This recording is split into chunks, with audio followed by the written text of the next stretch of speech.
You may be seated.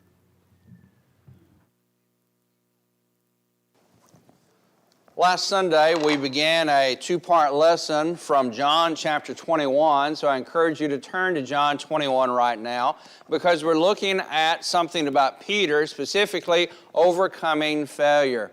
Last Sunday morning, we looked from John chapter 21, really prior to John chapter 21, some things about Peter the apostle himself. And there are 3 points to this lesson. We covered the first 2 a week ago this morning, following by faith, and then failure by fear. And we want to come to John 21, particularly today, and look at the third point, and this will serve as our lesson today, and that is forgiveness by the Father. And when we see and develop this, particularly from our selected chapter this morning, John 21, the last chapter of the Gospel of John, we will see that the faith is once again reassured, the following is restored, and the failure will be forgotten. And as we develop the idea of forgiveness by the Father, there's something very unique and something very interesting that we need to kind of remind ourselves of at the beginning of this lesson, where we left off last week. Peter had done the thing that he said he would not do. He had denied Jesus. He had denied him with cursing and swearing. He had denied him so much that he thought perhaps he was beyond any hope or any redemption at this point. And we left our lesson off last week with Peter, having realized all of this, weeping bitterly. Peter, at this moment, probably felt like the biggest failure that had ever lived. He followed by faith, but now he had failed because of his fear. And because it was the Lord, because it was one whom he loved so dearly, no doubt he felt like the biggest failure ever. I think we can probably all identify with Peter at one time or another in our lives, because we've all made mistakes and we've all failed and we've all done the thing that we said we would never do. And maybe it left us feeling so despondent, so down, so discouraged. We thought there was little, if any, hope for our future. And that's where we left Peter last Sunday morning. But if you fast forward a little bit in your Bibles to Acts chapter 2, you find Peter not weeping, but preaching. Preaching the first gospel sermon. Preaching with power and conviction and passion. What happened between leaving Peter off weeping bitterly and him preaching that powerful sermon on Pentecost Day where thousands of people obeyed the gospel? John 21 provides for us the answer. This chapter is a bridge between Peter's failure and Peter's restoration. Peter's discouragement and Peter's reassurance. And we find all of that in this chapter. And so very specifically, we're going to see how he goes from being Peter the failure, Peter the denier, to Peter the preacher, Peter the gospel proclaimer. And he would carry that responsibility for the remainder of his days.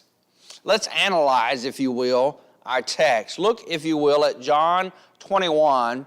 Let's read together, beginning at verse 15. To set this in its context, Peter and 6 other disciples had been fishing unsuccessfully. Jesus has made an appearance to them on the shore. They then catch 153 fish, bring that to shore, and Jesus has cooked breakfast for them on the beach. And they have now eaten in the presence of the risen Lord. And our setting takes up at verse 15. And so, when they had eaten breakfast, Jesus said to Simon Peter, Simon, son of Jonah, do you love me more than these? He, Peter, said to him, Yes, Lord, you know that I love you. And he said to him, Feed my lambs. He said to him again a second time, Simon, son of Jonah, do you love me? He said to him, Yes, Lord, you know that I love you. And he said, Tend my sheep. And he said to him a third time, Simon, son of Jonah, do you love me? Peter was grieved because he said to him the third time, Do you love me? And he said to him, Lord, you know all things. You know that I love you. And he said to him, Feed my sheep. Most assuredly, Jesus says to Peter, I say to you, when you were younger, you girded yourself and walked where you wished. But when you are old, you will stretch out your hands and another will gird you and carry you where you do not wish. This he spoke, signifying by what death he would glorify God. When he had spoken this, he said to him, Follow me. Once again, as we look at our text, and we think about the breakfast that they had just finished, that verse 15 tells us they had now completed. It was probably because, particularly for Peter, an awkward breakfast. You know, you read through, and what we talked about last Sunday morning, on many occasions it was hard to get Peter to be quiet. And yet, since that awful night, the records of Matthew, Mark, Luke, and even here in John record very few words of Peter. He had hardly spoken at all. We do have a little insight from the Gospels that when Jesus rose from the grave, that he made the various appearances that we read about, and we're given no details, but it says that he appeared to Peter. So somewhere on that resurrection day, that resurrection morning, there was a personal appearance, evidently, with only Peter. What happened then? What did they talk about? The record simply does not tell. I'm really not certain.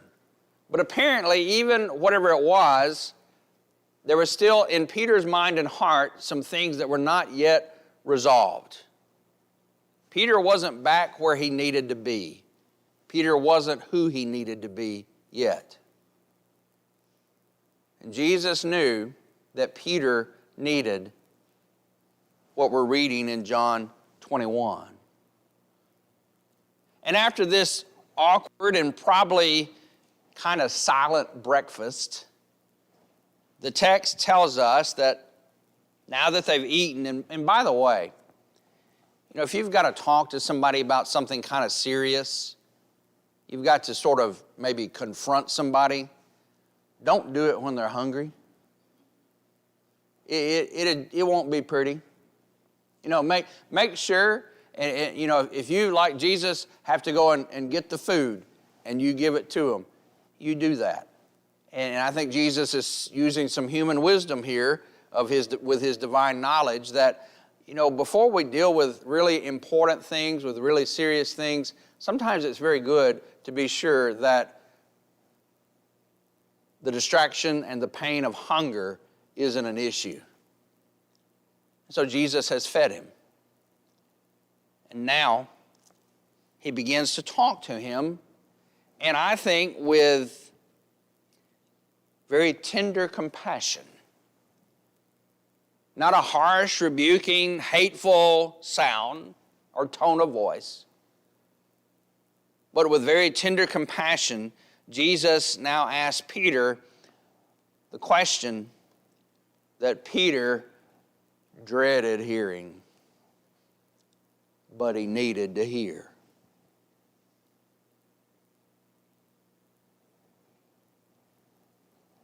Jesus did not ask these questions because Jesus needed information. Jesus never asked any questions because he lacked information. This question and this series of 3 questions that Jesus asked Peter is not for Jesus' sake, it's for Peter's.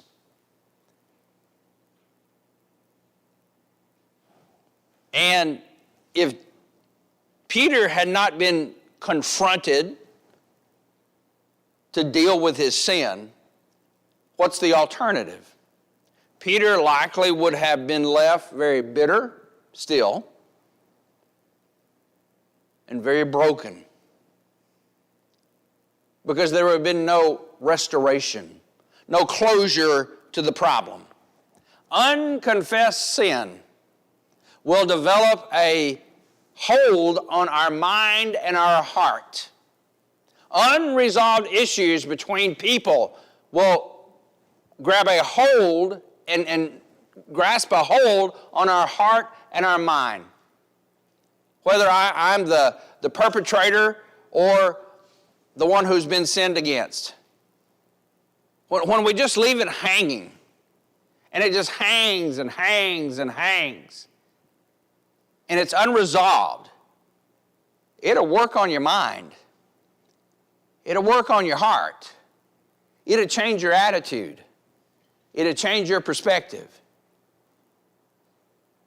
You will become a bitter person. You will become a discouraged person. You'll have trouble with all your relationships if you don't try to resolve something. And so Jesus knew Peter needed to resolve this. Jesus knew that Peter did not need to be left bitter and broken. There was much more for Peter to do than this. And so Jesus asked Peter the question 3 times. Do you love me?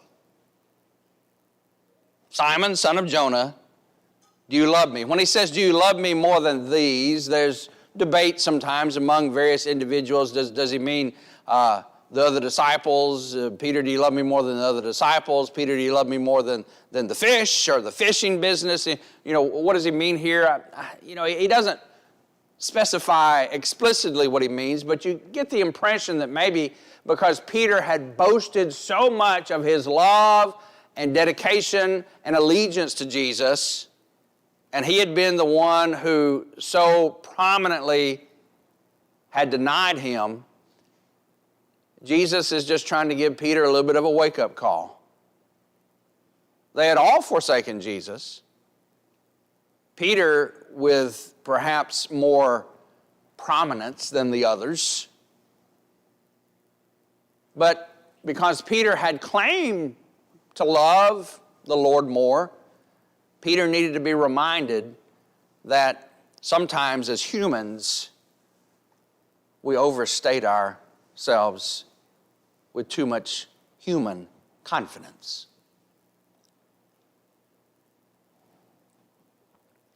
And because Jesus asked Peter 3 times, do you love me? I tend to think that Jesus is giving Peter a 3-fold opportunity to affirm his love for Jesus, just like 3 times he had denied Jesus. And each one to erase the denial. And I want you to notice that when Peter is asked the questions, he says, as you look at verse 15 and 16, when Jesus asked the questions, the first word out of Peter's mouth in our English Bibles is what? Yes. Yes. Yes, I love you. And so Peter really is saying that he loves him. Jesus already knew that, and as we pointed out a moment ago, he's not asking Peter something to gain information from him that he was unaware of. But you know who needed to know that? Peter. Peter needed to realize that even though he had failed, even though he had blown it so badly, that when he was asked directly by the Lord himself, do you love me? His first answer, yes. This was painful. Notice it says after Jesus asked it the third time, Peter was grieved. It hurts. But Peter needed to go through this. And Peter needed to process all that was happening there, because apparently Peter could not see very clearly through his failure yet. Do you understand what I'm talking about? We fail, we sin, and we think it's all over. We think there is no hope. And our sin clouds the truth and sometimes blocks the truth. And we're unable to see and to realize through our broken heart and our broken spirit what the truth really is. And so Jesus laid it on the line for Peter. Do you love me? Peter begins to make the breakthrough. Yes. Peter needed to realize that. Jesus didn't have to realize it. He already knew it. But Peter needed to realize that. Yes. And notice as you look again at our text in John chapter 21, Jesus did not ask Peter, do you believe in me? He asked him what? Do you love me? Jesus has narrowed this down to the supreme question of supreme importance to restore Peter. And the supreme question for Peter, and really the supreme question for each and every one of us, do you love Jesus? Do you really love the Lord? You and I have sinned. We've failed. We've blown it. But the real supreme question that Jesus asks us, but do you love me? Because if you still love me, there's still hope. Notice Jesus did not ask him, Peter, why? Peter, how? What were you thinking? You know, several years ago, I committed a sin that hurt a lot of people. And it had a ripple effect on my life and the lives of several individuals. And in all the fallout of that, of course, different people talked to me and said different things. But there was this one individual, one couple really, who, when I spoke with them, they were hurt about what had happened. It wasn't even personally against them, but because of the relationship I had with them and the friendship and the love that we had between ourselves, they were hurt. And I know they were responding to me out of hurt, but they came across to me as angry. And they said, why? Why did you do that? Why? Weren't you thinking about the implications of what you did? And all the time, they pummeled me with those questions. I just felt smaller and smaller and worse and worse. It didn't help me. It didn't encourage me. And it didn't bless me. Not many days after that, I went to go see another man who had received less than pleasant news from his cancer doctor. I had not seen him since everything had happened. And I went into his den and I sat down.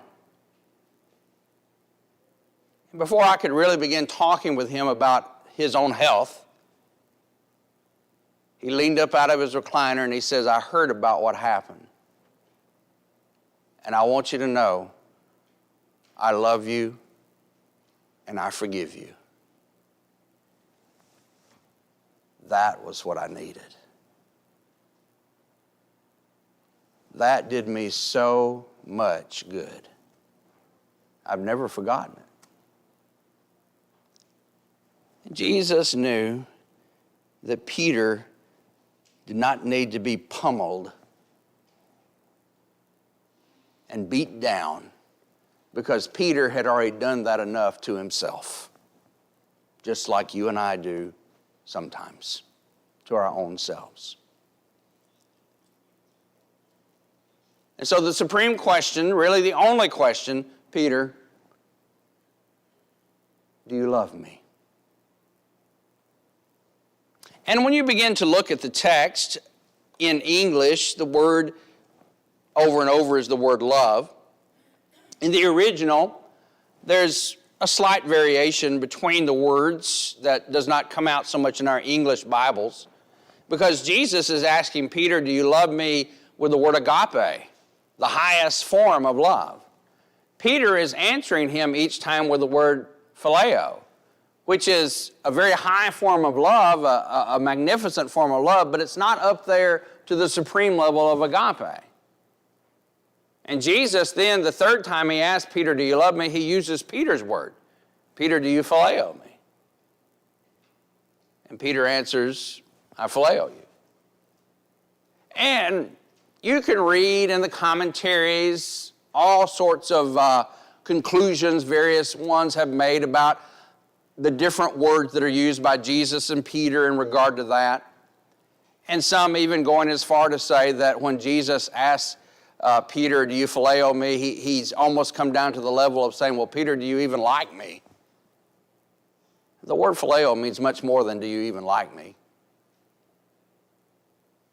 But I think maybe sometimes a little too much is made of the different words that are here. But I think that they are used by Peter and Jesus deliberately. But here's my take on it. Peter feels bad. Peter feels awful.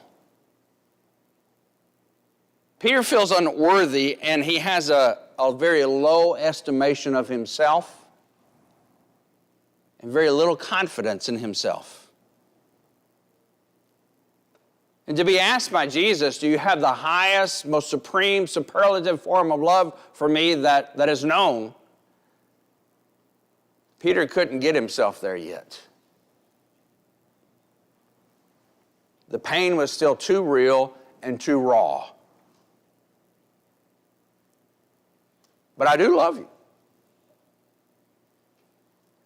And so Jesus, understanding Peter's heart, Jesus understanding Peter's mind, Jesus understanding Peter's low estimation of himself,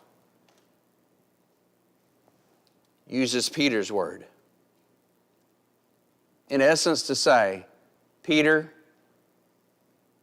if this is the best you can do right now, I will accept it. I know you love me. And your love for me will grow because God gives a man time to repair his broken heart. And I really believe that's what Jesus is doing here. He's giving Peter some time to heal and repair his broken heart and spirit. Because each time Jesus makes the statement, he then follows it up after Peter's answer with another statement that while each worded a little differently, all in essence mean the same thing. Feed my lambs, tend my sheep, feed my sheep. Jesus makes a statement indicating that Peter is being restored. And Jesus says, Peter, I'm not through with you yet. Peter, I still have things for you to do. In fact, he makes mention in verse 18 that when Peter is old, Peter, Jesus says, will be used by Jesus for many years to come. Peter is told by Jesus, you still have a future. You are forgiven. You are restored.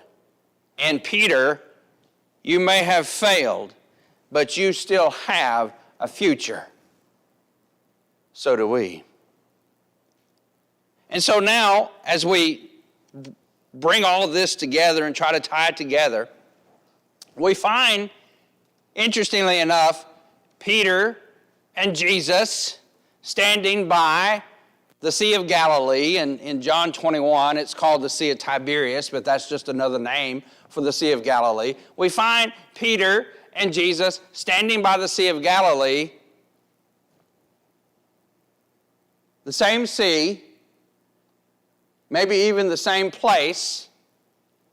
Back up 3 to 3.5 years to Matthew 4, where Jesus and Peter stood.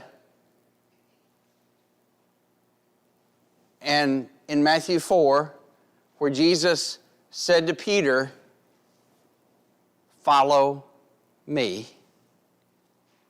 And here, 3.5 years later, Jesus stands with the same man by the same sea and says the same words. Follow me. Jesus says, my offer still stands. I still want you to be my disciple. Peter, I can still use you for the glory of our Father. Peter,